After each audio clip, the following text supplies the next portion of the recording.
Salam Indonesia, salam Nusantara dari Sabang sampai Merauke, dari Miangas sampai Pulau Rote. Mantalah iman kita, mantalah kasih kita, mantalah pengharapan kita tentunya dalam Yesus Kristus menjadi Tuhan dan Juru Selamat kita. Jangan katakan bahwa Yesus itu bukan Tuhan, katakan pula bahwa Yesus bukan Juru Selamat. Di luar sana ada banyak orang, tapi jangan ikuti itu sesat. Karena Yesus sudah berkata, akulah jalan dan kebenaran dan hidup, dan tidak ada seorang sampai kepada Allah kalau tidak melalui aku. Dan Rasul mengatakan di bawah kolong langit ini tidak ada nama lain yang diberikan kepada manusia yang olehnya kita diselamatkan selain di dalam nama Tuhan Yesus Kristus. Dan firman dalam Yohanes 3 ayat 16, karena begitu besar kasih Allah akan dunia ini sehingga ia mengaruniakan anaknya yang tunggal supaya setiap orang percaya kepada yang tidak binasa. Ya, jadi pilih yang baik. Doa dan harapan saya, kamu memilih yang terbaik. Hidup kekal ada padamu karena engkau percaya pada Yesus. Tuhan Yesus memberkati. Dan di pagi ini doa dan harapan saya, kekuatan Tuhan, kekuatan firman, kekuatan Roh Kudus, kekuatan doa senantiasa menyertai kita dalam menjalani kehidupan ini. Dan mau istirahat sebentar, ya, Tuhan kiranya memberkati kita. Tuhan Yesus memberkati. Sebelumnya mari kita berdoa. Terima kasih Tuhan, biarkan kami hidup dewasa dalam iman kami kepadamu. Dalam nama Yesus kami berdoa dan bersyukur. Haleluya. Amin. Dalam Efesus 4 ayat yang ke-15 demikian bunyi firman Allah. Tetapi dengan teguh berpegang kepada kebenaran di dalam kasih, kita bertumbuh dalam segala hal ke arah Dia, Kristus yang adalah kepala. Dan kemudian ya, ayat 14-nya dulu saya baca. Sehingga kita bukan lagi anak-anak yang diombang-ambingkan oleh rupa-rupa angin pengajaran, oleh permainan palsu manusia dalam kelicikan mereka yang menyesatkan. Ya. Haleluya. Saya pernah didatangi oleh orang yang mengaku dirinya Tuhan. Ya. Lalu dia datang mengungkapkan supaya saya salah satu bagian dari pengikutnya.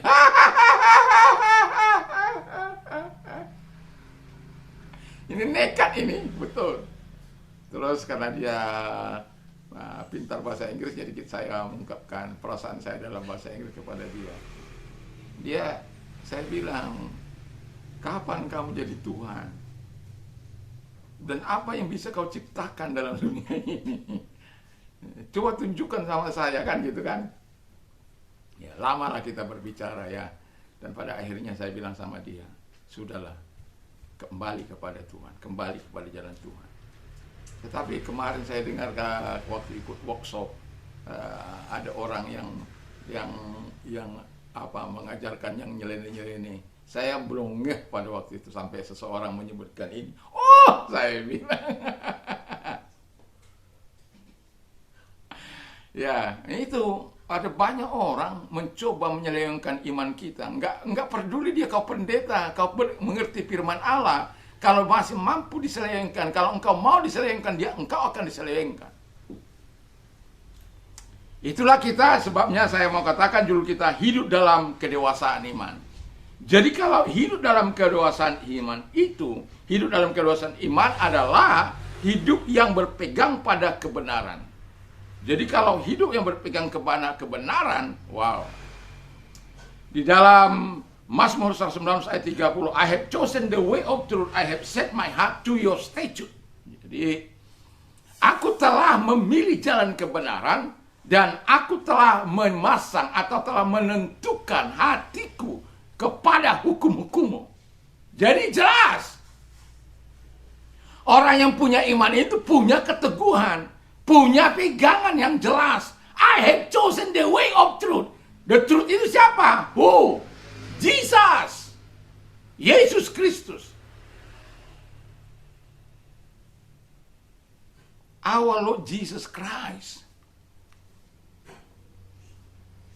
Jadi kalau ada orang mengaku Tuhan, udah dikatakan, udah di Indonesia ini 19 orang pengikutnya. Kalau saya nggak salah pada waktu itu ya. Dan kalau saya dengar sudah berapa pengikut. Orang mau disesatkan. Jangan. Karena kita sudah dewasa, kita dapat menyaring. Itu sebabnya kita penting membaca firman Allah tiap-tiap hari. Membaca. Sehingga kita, di pikiran kita ini, di hati kita ada Tuhan, ada firman. Di pikiran kita ada Tuhan. Sehingga kita tidak mudah diselewengkan. Kalau ada orang-orang yang menyimpangkan iman kita, kita tahu solusinya, kita tahu apa yang harus kita katakan. Bukan mengikuti, mau dia sekaya apapun, ya. Karena kadang-kala kalau orang kaya ini menyimpangkan iman orang-orang apa itu sangat mudah saya lihat. Kalau dia A katakan A, orang ikut, ya. Tapi kalau orang yang berpegang pada kebenaran, dia tidak akan dia ambing-ambingkan pengajar-pengajar sesat. Yang kedua, kita tahu kan banyak pengajar sesat. Itu kain nama itu bagi saya itu adalah pengajar sesat. Karena yang diajar itu firman Allah tetap tidak sesuai. Donditan itu pengajar sesat itu.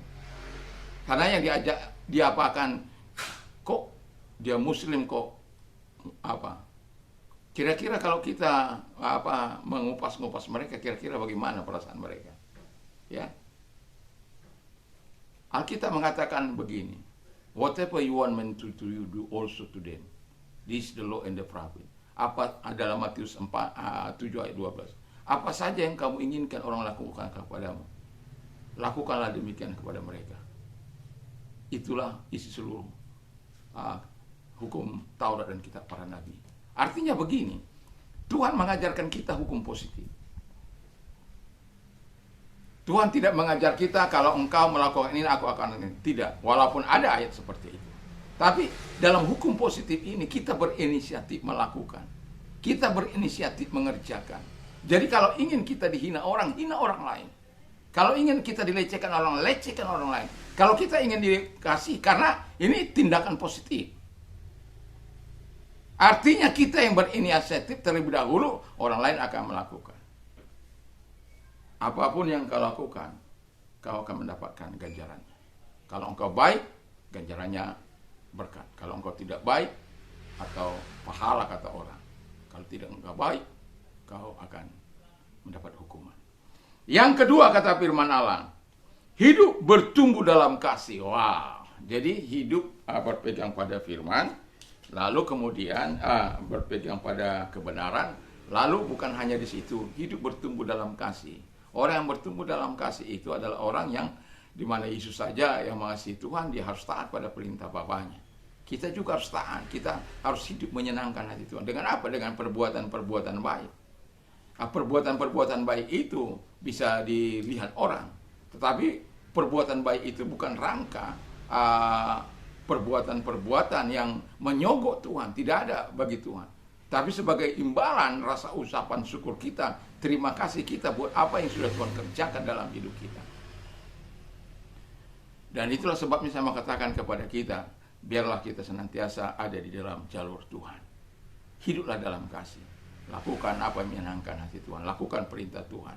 Sebagaimana Tuhan mengasihi Bapaknya, dia juga hidup dalam perintahnya.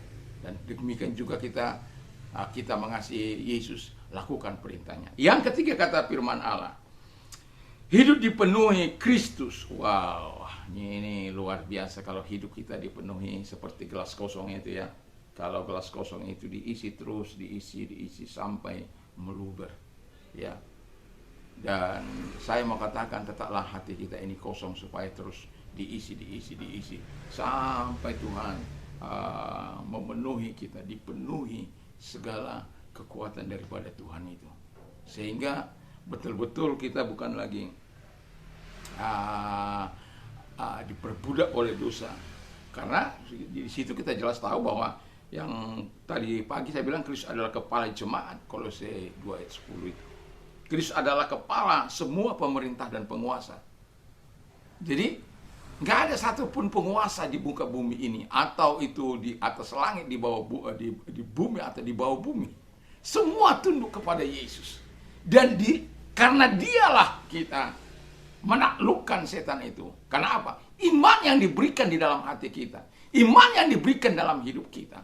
Iman yang diberikan yang oleh karena Yesus itu. Dan karena iman itu kita mengalahkan dunia. Karena iman itu kita mengalahkan pekerjaan si jahat. Karena iman itu bukan karena hebat kita, bukan. Tapi karena penyerahan kita kepada Tuhan. dan Tuhan penuhi kita dengan kuasa-Nya, dipenuhi kita dengan kehadirannya dalam kehidupan kita. Itu sebabnya saya katakan dewasalah dalam iman. Baca firman Allah, baca firman Allah, baca firman Allah, baca firman Allah, dan perkatakan firman Allah, perkatakan firman Allah, sampai engkau bisa begini, seperti I have chosen the way of truth. Ya, aku telah memilih jalan kebenaran. I have set my heart to your statute. Aku telah menentukan hatiku kepada hukum-hukummu. Jadi itulah sebabnya saya mau katakan kepada kita, supaya apa? Kita tetap dipenuhi oleh Tuhan, supaya dalam kehidupan kita ini kedewasaan rohani itu akan tampak dari sikap, dari perbuatan, dari perkataan, dari apa yang kita kerjakan, dari apa yang kita perbuat, dan itu harus mengarah terus kepada Yesus. Dimuliakanlah Tuhan selama umur hidup kita. Mari kita tunduk kepala kita berdoa. Terima kasih Tuhan, biarkan kami hidup di dalam kedewasaan, dan teruslah kuasa-Mu menyertai kami, dan teruslah Engkau terus berada dalam hidup kami, sehingga kami terus akan bertumbuh dalam Engkau, menolak segala pengajaran sesat apapun yang dikatakan. Kami punya filter, yaitu firman Allah. Itulah sebabnya Kau mengatakan kami supaya kami mengasihi firman, mencintai firman. Terima kasih Bapa di surga, dalam nama Yesus. Dan kalau engkau sakit, saya mau berdoa bagimu, dalam nama Tuhan Yesus, segala sakit penyakit yang mereka derita, engkau percaya Tuhan akan datang menjamah engkau. Dalam nama Tuhan Yesus, segala sakit penyakit yang mereka derita, aku perintahkan dalam nama Yesus, keluar, dan oleh bilu-bilu daripada Tuhan Yesus engkau sembuh, oleh kuasanya engkau sembuh dalam nama Yesus. Dan juga Tuhan, kami mau berdoa kepada, kalau engkau Allah sedang mengalami masalah yang berat, datang kepada Tuhan, Dia akan memberikan kelegaan bagimu. Dan angkat kedua belah tanganmu, lihat Tuhan tangan-tangan yang diangkat kepadamu.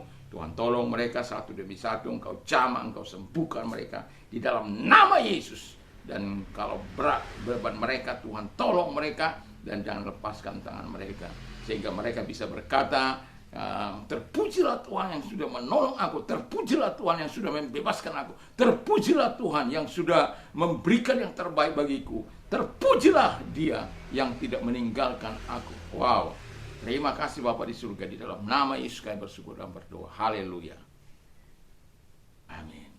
Selamat malam, selamat kita beristirahat tentu bersama dengan Tuhan. Mantap, mantap, mantap.